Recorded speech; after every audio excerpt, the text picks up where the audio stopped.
So I am here with award-winning actor Rico Anderson. You may have seen him on shows such as SWAT on CBS, The Orville and Rosewood on Fox, and Young and Hungry on Freeform. He has over 100 IMDb credits. Man, that's so impressive. You, um, I guess like grew up in Chicago and the Bay Area. Can you talk about that? Yeah, yeah. Well, I was actually born in Seaside, California, which is right near Monterey, so off the coast, and lived there when I was a baby. I think for maybe not even a year, and then we have family in Chicago, so we moved there, and yeah, I lived there until I was 11, and then we moved from there with my then two siblings to the San Francisco Bay Area, to Berkeley, actually. And yeah, yeah, did like that. I guess your love of theater though it began in Chicago because you went and saw The Whiz starring Stephanie Mills. What was it about that performance that inspired a love for theater? It was something that just hit me, man. I was just like, I'm just seeing everybody. I'm not even looking at the stars of the musical. I'm just looking at everybody, the dancers, and what they wore, and just what the story they told, and just what they delivered, and just all the visuals, and just everybody was all around doing this and that and the other. And it was just a fascinating thing to see as a young child, but not so much like many other kids would be fascinated by it. It was something about it told me, hey, that's something I could do. That's something I think I'd like to do. Something I could see myself really being happy doing. And that's never left me, man. And I think, I believe that was the thing that opened up just this love of the arts for me, and I ended up eventually pursuing it when I moved to Berkeley. So And what a great place to move, because I feel like Berkeley has like such a great art scene, just Northern California in general. I remember reading Whoopi Goldberg's biography, and she talked about living in Berkeley and like how that really like propelled her career in the entertainment industry, like working in improv. What was like some of the first things you did, to pursue acting? well, ironically enough, my first production was a thing called the Faculty Follies, and it was actually put together by my seventh grade. My seventh, I'm sorry, oh goodness, was he my seventh grade? My eighth grade. No, I'm sorry, my seventh grade drama teacher, George Felker, and he was a child actor, and he was a, you know, he was a child of the Buzzley Berkeley era of musicals with 42nd Street and Anchors Away and Singing in the Rain and things like that. And so he decided he wanted to put on a tribute to all the musicals of that era. And what he did was he drafted the faculty, the teachers, and a lot of the teachers ended up playing like just different roles, and it was all lip syncing to recorded tracks. Actually, some of the original tracks that came from those musicals, and he had his class also perform. And my first role in that respect was me playing Mr. Bojangles to my seventh grade English teacher, Verda Delp, her playing Shirley Temple. And we had this whole routine and everything. And actually, my mom choreographed the tap routine, and she also choreographed the opening tap number. And it was just an amazing production, just based on all of that, and just really being a part of this thing that remember seeing as a kid, but in the form of the Whiz.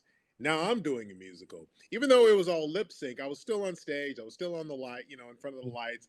I was playing an iconic character, Mr. Bojangles, Bill Bojangles, and just being there. And it's my first time actually getting that audience love that you get when you're in theater. It's nothing like it. It's nothing like doing a film and being in the theater and getting the audience love that way. When you're in theater, it's a one-on-one connection.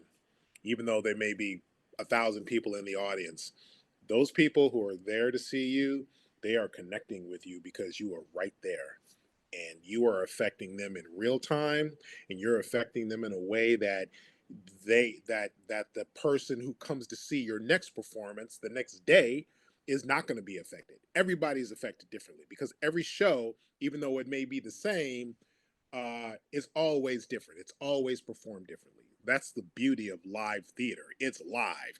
Anything can happen.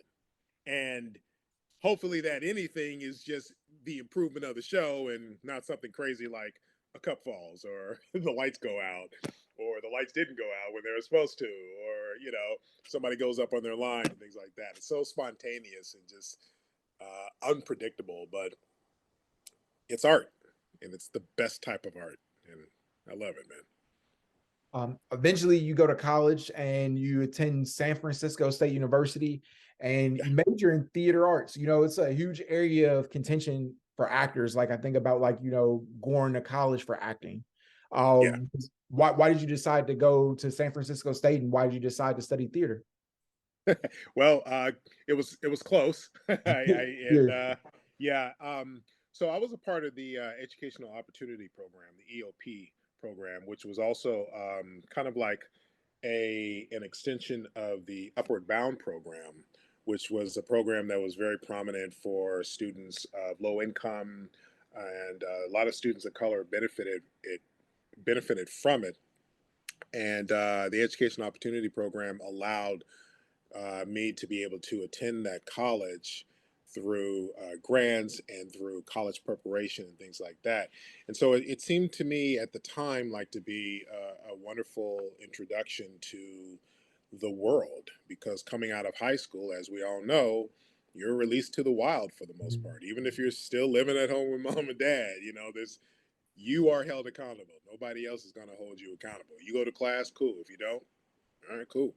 You know, so I went there also because it was really big in theater arts.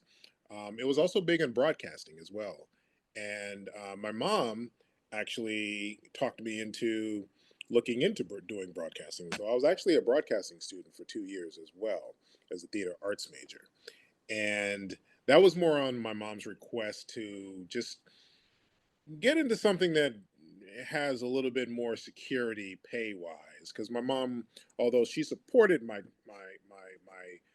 want to be in the arts, she also wanted to, like all parents, she wanted to make sure her baby was going to be Right, right. was good.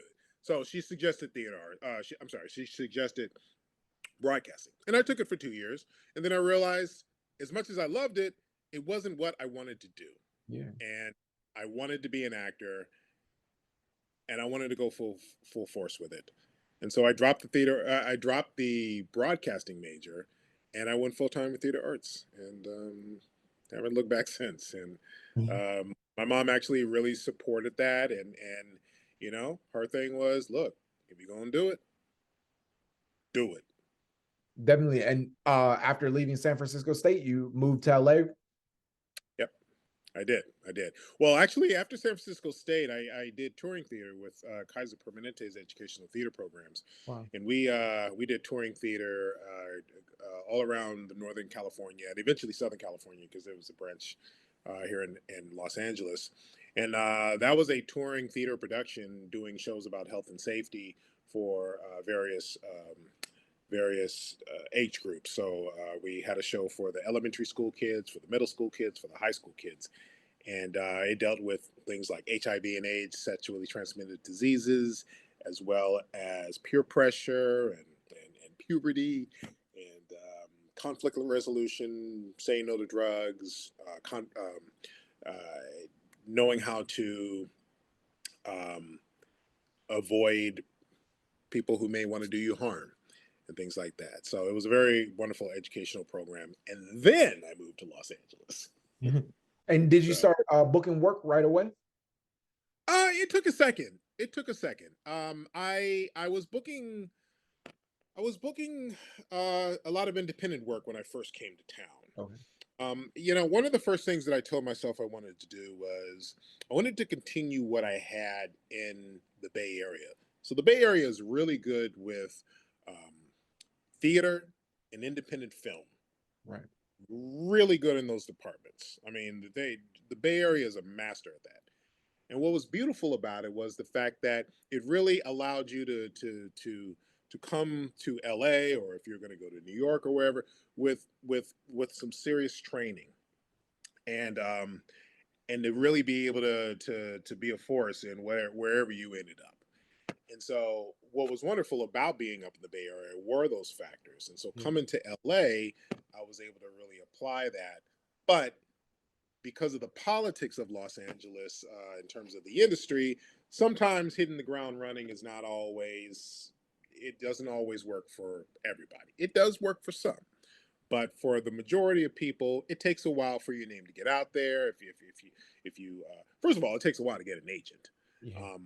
theatrical agent. Commercial agents are a little bit easier. But as far as like wanting to be in film and TV, and especially TV, and especially since TV is really more king as far as content and things like that, you want to.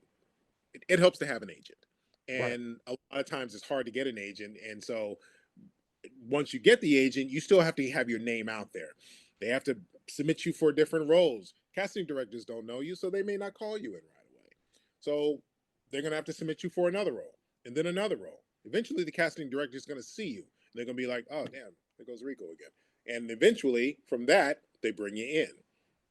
Go in a few more times, maybe not a few more times, but eventually you'll end up booking, because one of the things that I tell people is, look, if you're going in for the same role, or for the same casting director, and you're still not booking, but they keep bringing you in, they like you.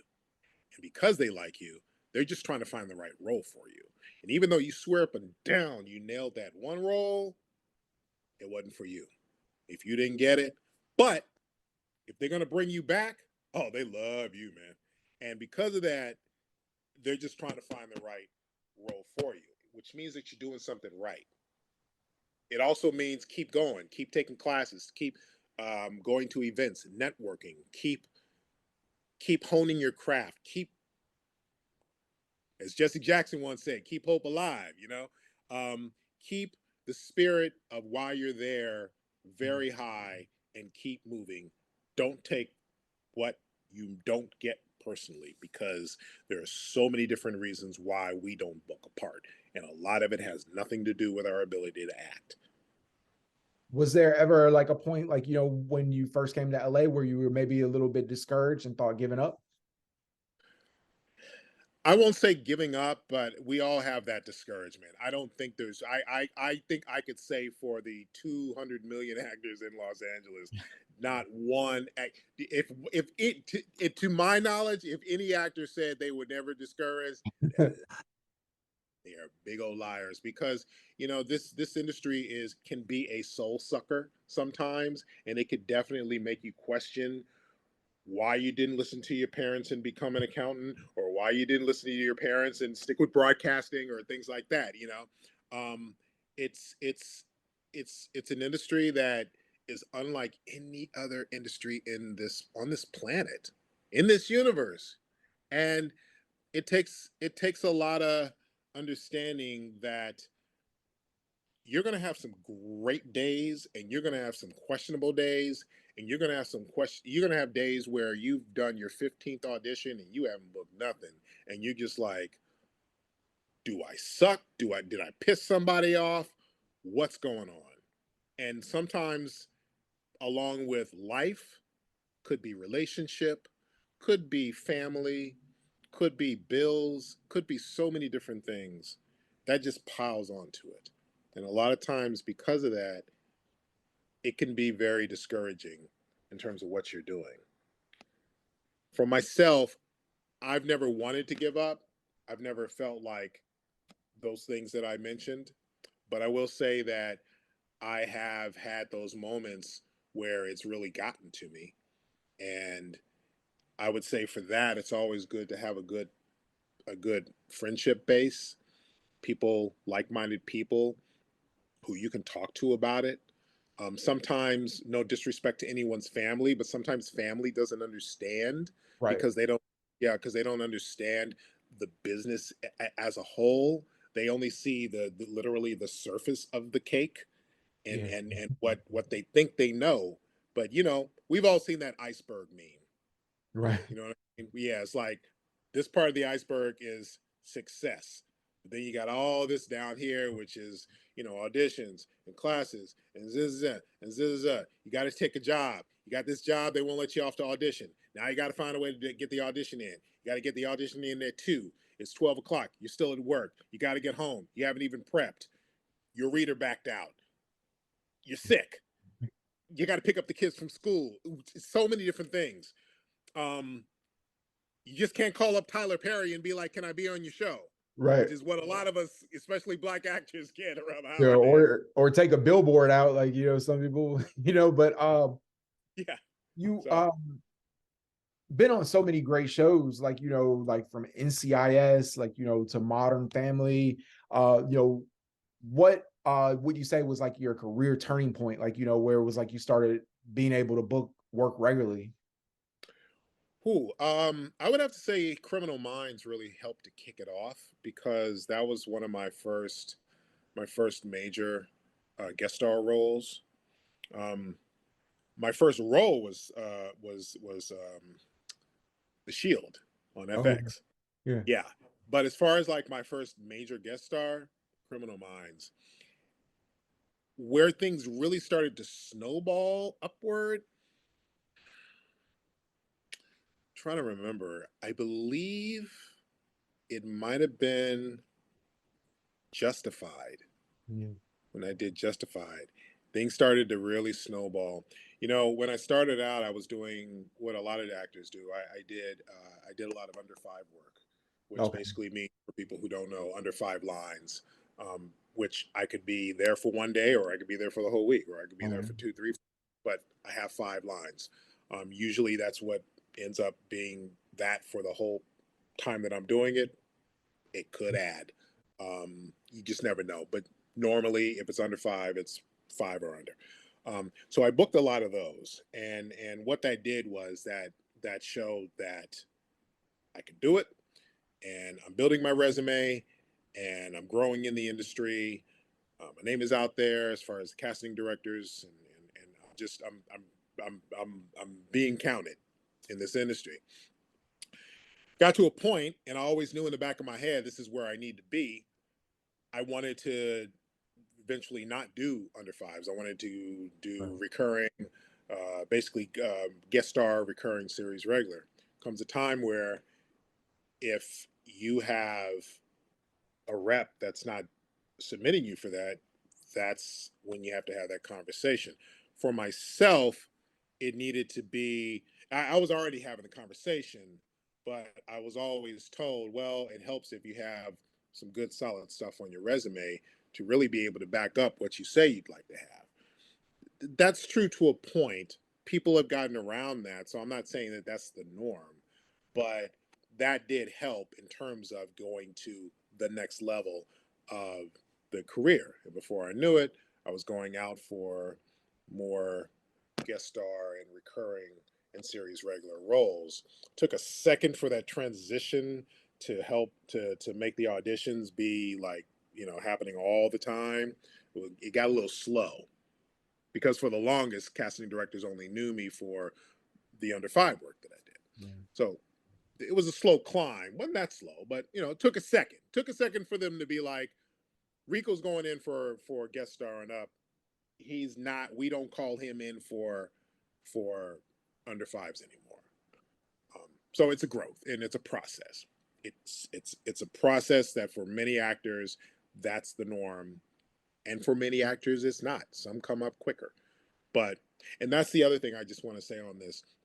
There are no set rules in this business, and Right. what's great about it is there. What I my journey is going to be different from your journey. I know you audition. You interviewed my boy Joe Thornton Jr. Yeah. Shout out to Joe. His journey is going to be different from my journey. Right. His journey is going to be different from somebody else's journey. All of our journeys are different. It doesn't mean that one is better than the other. It doesn't mean that my approach is better than Joe's or Joe's is better than mine. It's always different. A lot of it is what you put into it, and a lot of it is what comes your way, just based on your type or Right. what you may have boundaries on and willing to do or not willing to do, things like that. So Yeah. That's really like, a great mindset. Like, I feel like, that we live in like, a social media age where like, people just like focus on like, their highlights, and you don't really see like the work that people put in. You know, yeah, do you do you feel like, that sometimes like, people like, have like, at times like look like, oh, like, what I mean, like it came easy, but not seeing like, that you really put in like work, you really worked on your craft, that, like he just got lucky, or he has the right representation. it I mean, sometimes it could be representation, sometimes it could be how much you put into it. I think it's more how much you put into it. Yeah. But how much you put into it is also a representative of your representatives.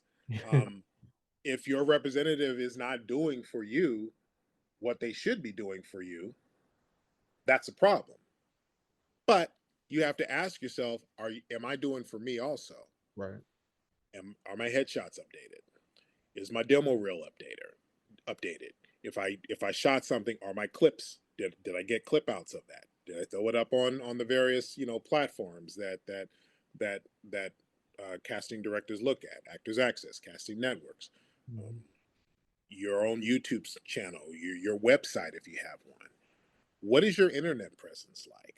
I'm a believer of internet presence, man. I feel like your internet presence says things also, and that could be from you posting something from a show that you're on to a red carpet that you're on, so that you're out and you're in it, and you're in the industry and you're going to events. And sure, it's a lot of it is a big schmooze fest and a big look at me fest, and it can be very narcissistic at times, but it could also be a lot of fun too. And depending how you view it and how you approach it, you're going there to have fun, to support a show, a movie, maybe a friend, maybe to meet somebody.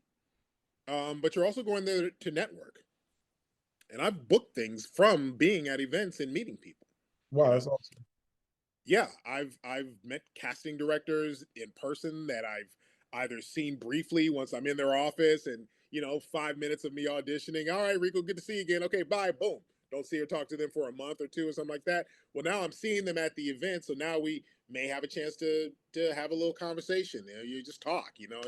Just be whatever. And now you're seeing more of who I am, my personality, and it doesn't mean that I'm schmoozing and kissing their ass or anything. Sorry if I Mhm. can't cuss in there, but it's just it's putting yourself out there. Is it It's wrong though, like the kiss ass? Like, I mean, like, is that like a bad thing? Because like people say that, like, I Yeah. mean, like, I feel like you could go overboard, but like, is that like really, like being generally nice to people? Like, I think like being nice to people goes a long way. And some people might consider that, oh, like you're kissing ass, but is that wrong? No, I don't think it's wrong. I mean, I think I listen. I feel like, sure. I mean, kissing ass is gonna be, hey man, you were clearly kissing this person's ass over. Man, you look like you two had a great rapport, and it looks like that this person was really genuinely happy to see you and stuff like that. It's a balance. It's a balance. I Right. mean, and the people have been in this industry enough. They can tell. They know. Look, we go to these places, we do these things, we go to these events and all that kind of stuff. Networking is part of all of this. And if one person wants to view it as kissing ass, and I know it's not, Yeah. that's their problem. Now, if the person that I'm talking to thinks that I'm kissing their ass, I don't care who they are. That's really their problem too, Right. because I'm personally not an ass kisser. I'm a networker, and I'm Yeah. gonna show my personality. I'm gonna be me, and you gonna like me or you're not. So, in 2005, you were in the Academy Award winning short Mighty Times, the Children's March, portraying civil rights activist Shelley the Playboy Stewart. For people who don't Mhm. know, Shelley the Playboy Stewart, he was a radio broadcaster in Birmingham, Alabama. He was one of the first Black people on the radio. He really uh, become like a thorn in the side of Bull Connor, who's the chief of police at the time. Can you talk about portraying like a historical figure? Sure. I actually didn't even know who Shelley the Playboy Stewart was prior to booking the role.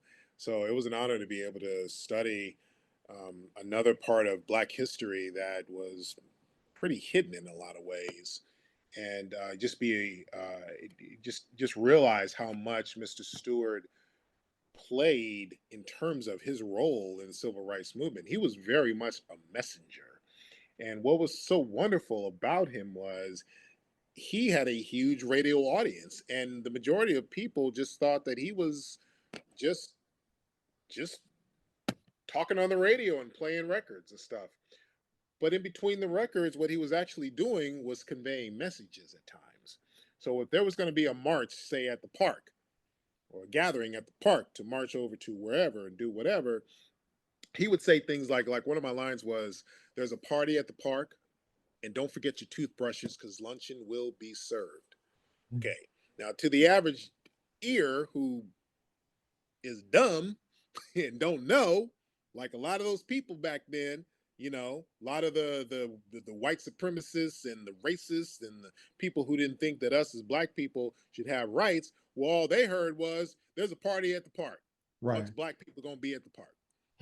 Don't forget your toothbrushes because lunch will be served. Well, you're gonna be eating a lot and probably gonna get, food in your teeth, want to bring your toothbrush. Okay, moving on about their business. But what the black folks heard was there's a gathering at the park. There's about to be a march at the park. Don't forget your toothbrushes because luncheon will be served means chances are you might get arrested.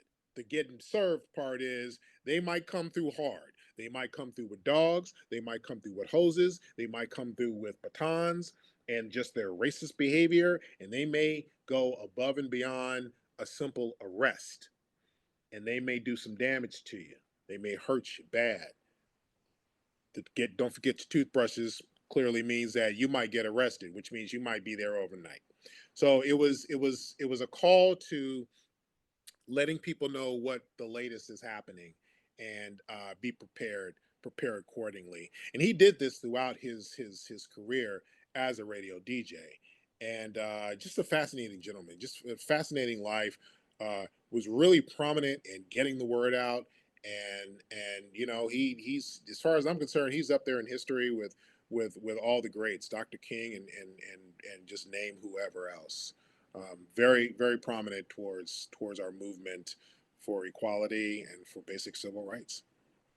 That's really awesome. And Samuel L. Jackson, I guess, narrated the film, and it won an Academy Award. Were you surprised that it won an Academy Award for a short film?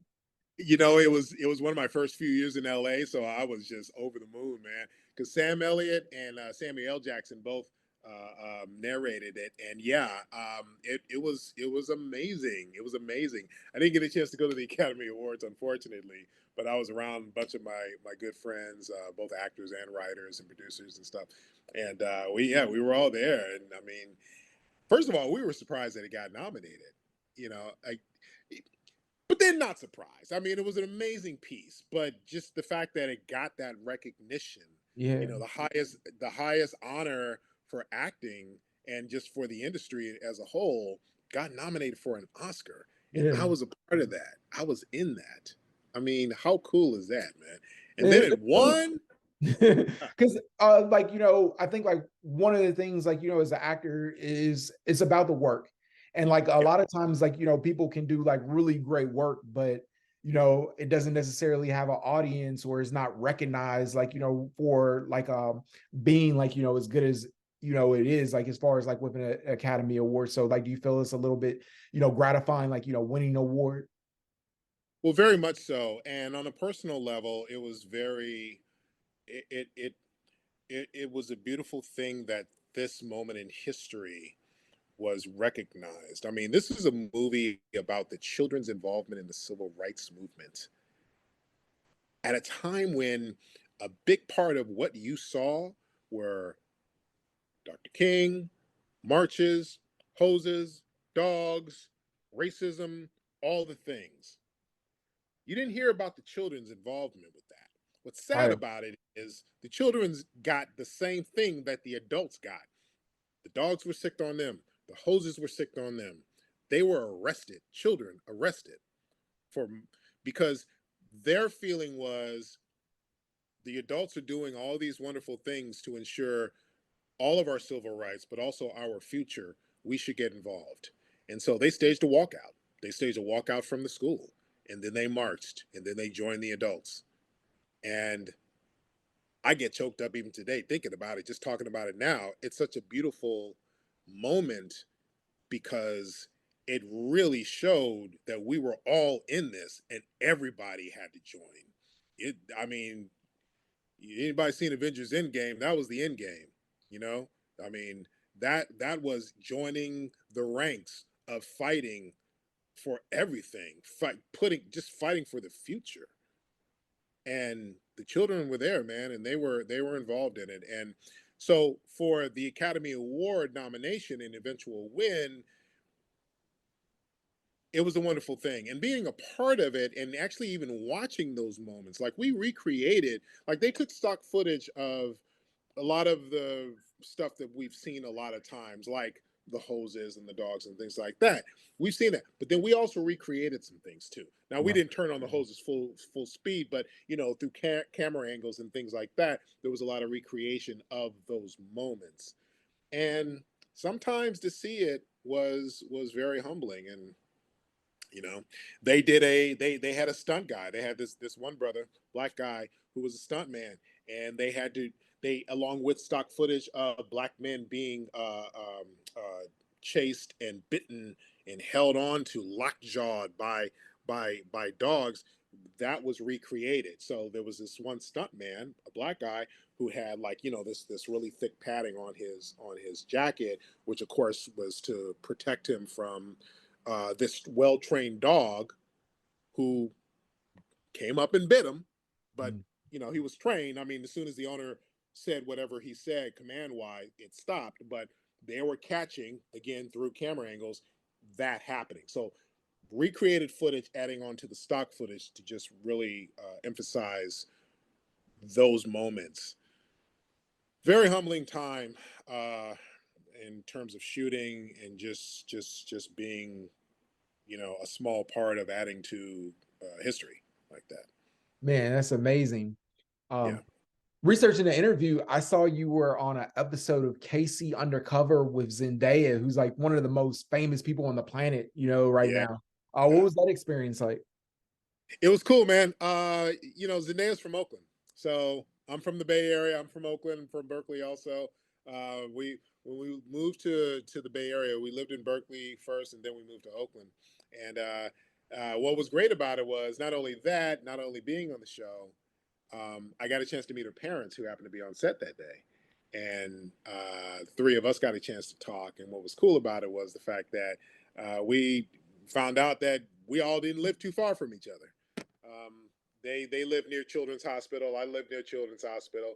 So it was nice to be able to have that conversation from some people who are, from the town, as we call it, as we call Oakland, and just being able to uh, just talk about just talk about things, and had a great conversation with Zendaya. And it was wonderful being on the show. It was a brief moment, but it was so much fun, and just to be a part of that, it was great. It was awesome. Uh, Speaking of people, from the Bay Area, you had the opportunity to play Danny Glover's son in the Hermia Bridge. You also, are a member of the Roby Theater. What was it Yeah. like with him on the Hermia Bridge?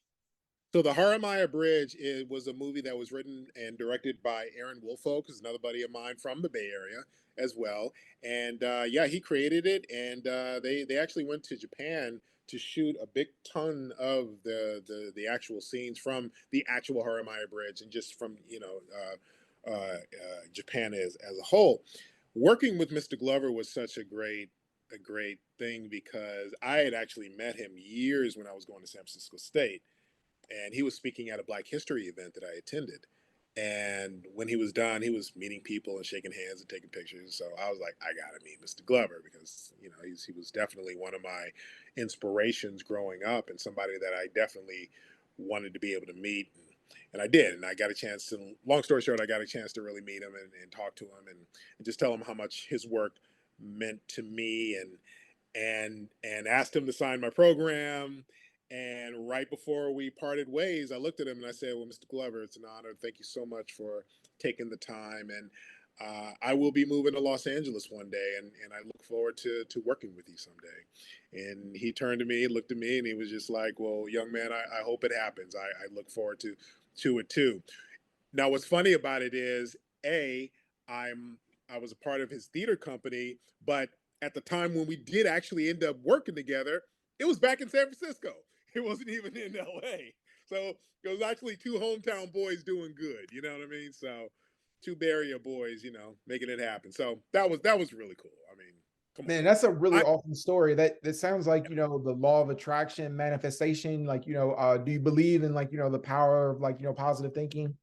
Oh, most definitely. I mean, it's almost like, how can you not in this industry? I mean, if you're not manifesting what you want, there is going to be so much more disappointment when you do have those moments where you didn't book something, or you're having a lull and not getting auditions or whatever. Positive thinking has to have a huge place in this business.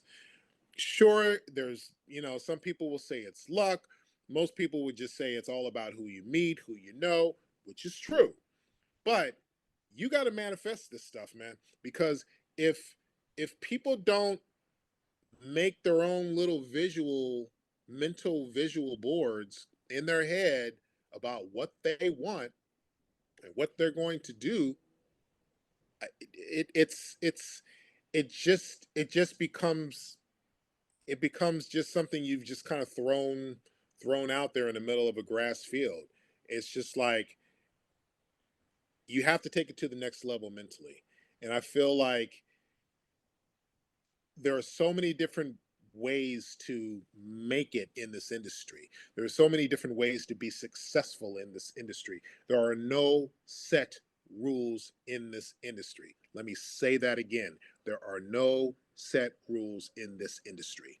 None. I don't care what anybody says. But that said, no matter what way it happens for you, having a positive mindset as you go forward has to be key, because it can be so psychologically damaging if you don't. And I feel like manifestation, just plain out saying, "I want to work with Danny Glover one day," Mhm. says so much. And then it actually happening. That's really incredible. You also, like, been a scion on Star Trek Renegades, Yeah. which is like similar species to like Cleon. You have the makeup and everything. Can you talk Yeah. about, like, that role? Sure. So the Siphon was this whole new race that was created for Star Trek Renegades, the pilot. And so I played the son of, so I played Boros, the son of Borata, who was like the big baddie. I was the son who basically had daddy issues, because our race is all about proving yourselves. Very similar to the Klingons in a lot of ways. But in this case, it's like, as the son coming up, you got to be ready to be able to do this, that, and the other. Well, I got a little overzealous, and I was like, "Man, I think I'm ready now." My dad's like, "You ain't ready, son." I'm like, "Man, I'm ready." And next thing you know, like most young people, sometimes they just do what they're gonna do, and then there's consequences. I'll just leave it at that. But it was a lot of fun playing, because first of all, I was in prosthetic makeup, which I love playing. I love playing characters that are just like wearing all these, crazy prosthetic pieces, and it's a great homage to just all the prosthetic wearers and people who've actually had careers in it. Doug Jones comes to mind, who currently plays Saru on Star Trek Discovery. He's the king of that stuff, man. He's done so much. Michael Dorn, who played Worf on Star Trek Next Generation, Klingon, and it was great. I also got a chance to work with Walter Koenig. It was, Chekhov from the original series. He reprised his role. Now he's an admiral.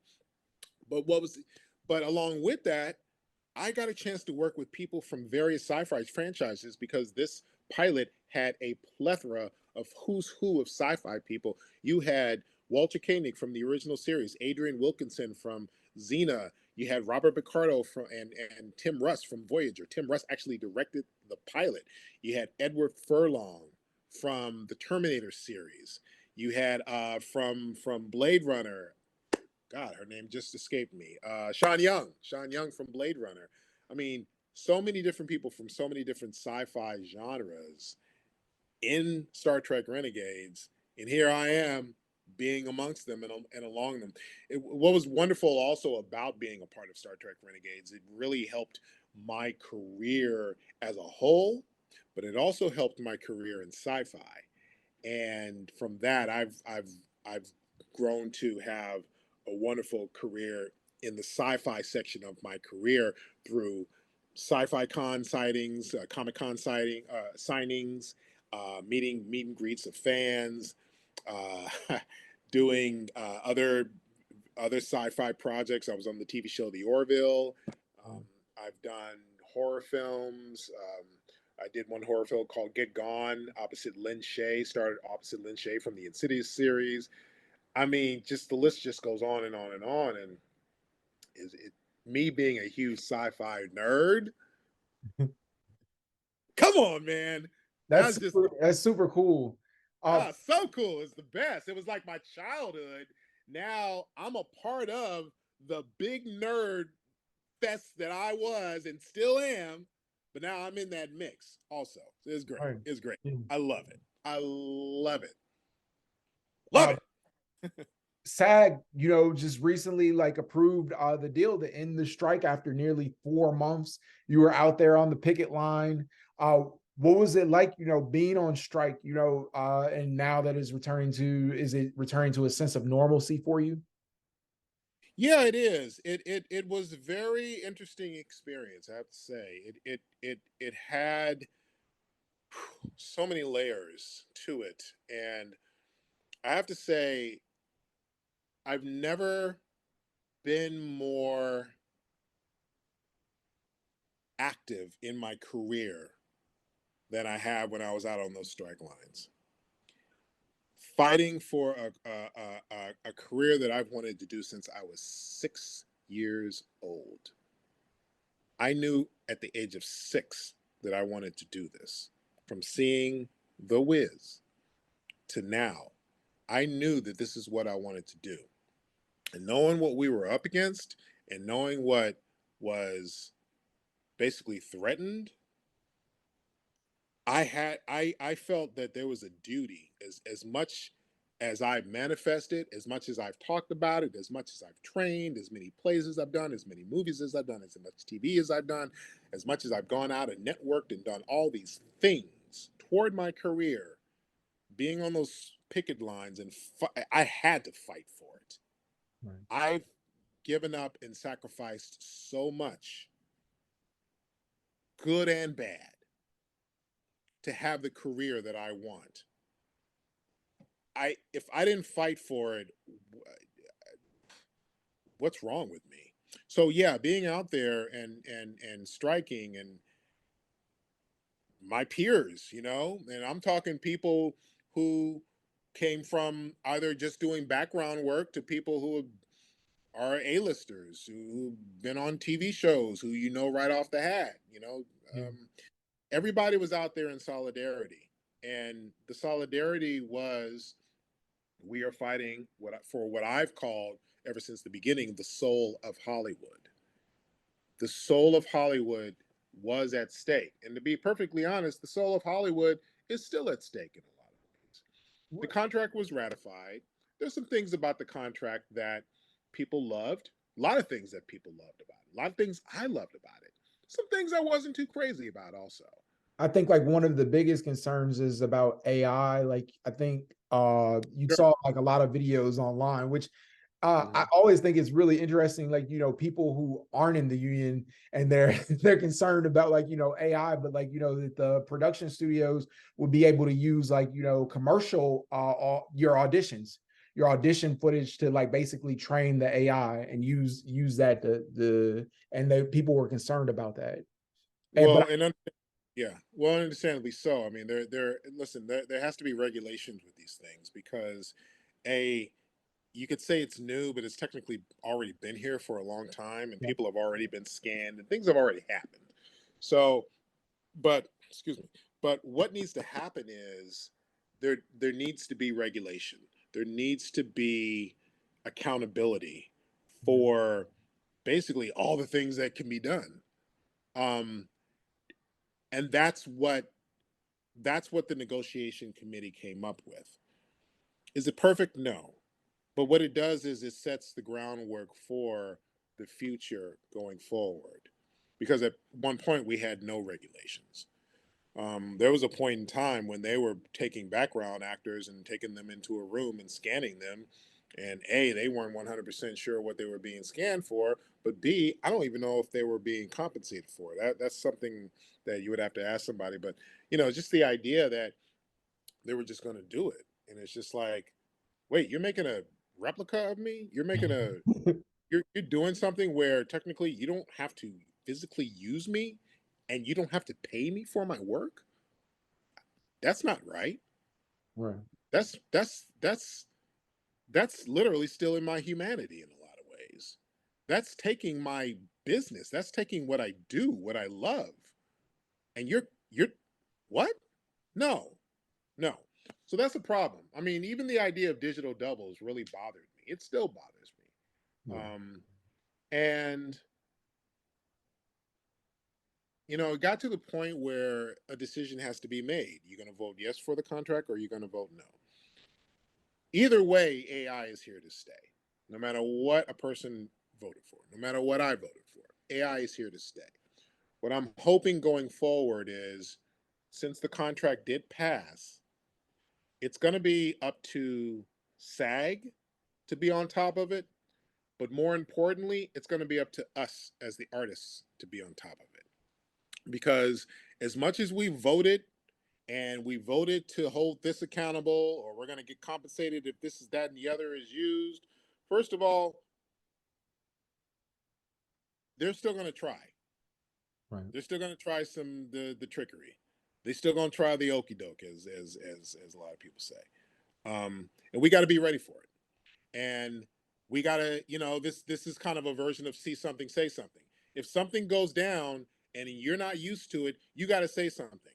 If something happens, you got to make sure that you report it to SAG.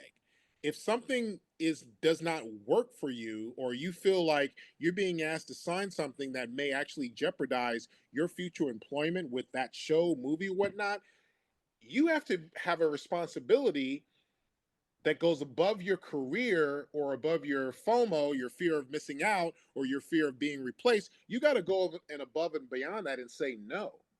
Because by saying yes to being digitally scanned and not getting compensated for it, but more importantly, not getting brought back in the future, you're literally signing your career away.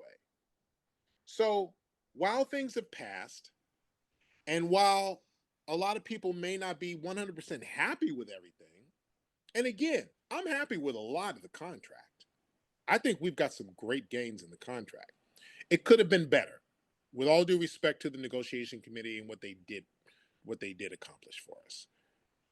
But since it did pass, it's going to be up to us to basically be watching them and and and and just really speaking out when something is not right, and saying no when we know that this is not going to end well if I sign this, or having the time to review. That's the other thing. Actors, we need to start reading our contracts. It's easy to say, "Yeah, book something. Right. Yeah, I'm on set. Woohoo! Where's my contract? Okay, here it is. All right. Yeah, it's 20 pages. Where do I sign? Where do I initial?" That's all I need to do. Nah, man, you need to actually sit and read it, because there may come a time when they may try some okey doke and throw in that contract somewhere that you agree to have your likeness, which is about to be filmed, fed into an AI computer, trained in an AI computer, and next thing you know, you've just signed your life away. It could happen. I believe that even though this part is over, and we do have reason to celebrate, it ain't over at all, because we just have to be diligent about it. And going forward, We just have to be more of a business person when it comes to this industry. I mean, yeah, we need to be business people anyway in this industry. But now the stakes have raised. We have to be diligent about this. We cannot be so hard up to be on set and to book where we don't employ the business model and make sure that everything is cool. Because we all want to work. Nobody wants our digital double to work for us. Everybody wants to be on set. Everybody wants to be on set. So, yeah, You there you hear go. these horror stories about how so many actors were not paid. Like I think like Terence Howard, he recently filed a lawsuit over his Empire salary against CAA. And he was saying like basically like his agents like misrepresented information, but like you've heard these stories like over and over, like what can be done like to for a solution for actors to get their fair share, because like even with the residuals, you were seeing like how like a lot of actors who like been in like a lot of stuff, they weren't even making the minimum to qualify for health insurance, Right. and things like that. Yeah, it's going to be a continuous thing where we just got to be on top of it. And someone like Terrence Howard is on top of it. He's taking action. The action needs to be taken to make sure that we are. Listen, this industry, we're in an industry that we have never 100% been fully respected in. The old phrase, and I'm talking from the entertainment industry, sports industry. One of the biggest phrases that I keep going back to is "shut up and dribble." Yeah. In relation to LeBron James. Okay, LeBron James spoke out against something. I believe it was in 2020. I can't remember exactly. I think that might have been it. But anyway, I think Megan Kelly got up and made a comment on it, and she was just like, Right. "Shut up and dribble." Yeah. But it's just like, wait a minute. LeBron James is a human being. He has a platform. He's famous. He's one of the most famous people on the planet. He has a platform to speak out against an injustice. It as an artist or as an athlete, there's nothing wrong with using that platform to reach people, to 100%. to yeah, to make things aware. So when it comes to actors, um, it our art needs to be respected more. One of the reasons why we were out there on the picket lines, we weren't getting the respect that we deserve on the lines. We're just looked at as somebody who could just be replaced by a computer, Yeah. by an artificial intelligence. We don't need actors. But let's just get their likeness and just program it to make it look like it's them. But you're not going to get the soul of an actor. You're Yeah. not going to get the soul of a writer. You know, you're not going to get the heart and the soul of a costume designer who comes from another country who is like, I'm designing this based on, and this particular design I have is based on something that my grandmother wore. And look how beautiful it is. Look at the just the fine detail and stuff like that. You're not going to get that from an AI rendering. The humanity is what makes the arts what it is. It's what makes you laugh and what makes you cry, what makes you love us, what makes you hate us, what makes you think, what makes you just go forward. If you're sad, it makes you happy, or at least it calms you down. That's art. Art has soul. Soul music has soul. Why it's soul music. We all know soul music. Yeah. But art in general has soul, even if it's not soul music. Painting, writing, acting, singing. Art makes the world go round. Art is what kept most of our sanity during 2020. 100%. Yeah. So respect us as artists, respect us as actors, respect us as journalists, doing interviews, conducting interviews. Respect what we do. You're asking beautiful questions. I respect that, man. Respect what we do as actors, as artists in general. Don't just think that you can pick up a script and learn it and that's it. No, man, you got to study. You got to understand. You got to respect the history of it. You got to respect the culture of the industry. So this strike was about, that's why I keep saying it was about the soul of Hollywood, because it's about what we're trying to get and so much more. Because without us, as you saw, the soul was gone from this industry because we weren't there to provide it. Well said. Rico Anderson, now that the strike's over, what's next for you? A lot of auditioning. Got a couple of things coming up that I can't speak on, but I'm really excited about. And I'm just happy to be able to say that I could say that.